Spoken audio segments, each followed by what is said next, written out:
எத்தனை ஆயிரம் பயான்கள் கேட்டாலும் என்ன நடந்தாலும் பாவத்திலிருந்து நம்மளை காக்கக்கூடிய மிக பெரும் ஆயுதம் தொழுகை. அந்த தொழுகையை ஒழுங்காக தொழுதால் உங்களுடைய உதவிகளை எல்லாம் தொழுகையை முன்வைத்து வாழ்க்கையில் பொறுத்து கொண்டு அல்லாஹ்விடம் கேட்க வேண்டும். இஸ்தஈனு பிஸ்ஸப்ரி வஸ்ஸலா, தொழுகையும் பொறுமையும் கொண்டு அல்லாஹ்விடம் உதவி கேட்க வேண்டும். அல்லாஹ்வுடைய நல்லடியார்களே, ஒரு அத்தியாயத்தை மட்டும் சுருக்கமாக சொல்கிறேன். நாயகம் ஸல்லல்லாஹு அலைஹி வஸல்லம் அவர்கள் கவலையோடு நிற்கிறார்கள். அல்லாஹ் ரப்புல் ஆலமீன் திருமறை குர்ஆனில் இந்த அத்தியாயத்தை அருளுகிறான்.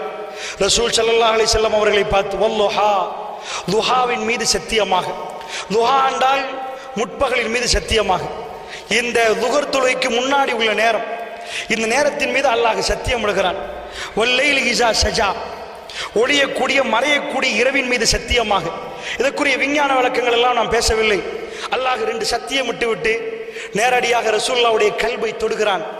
பாருங்கள்.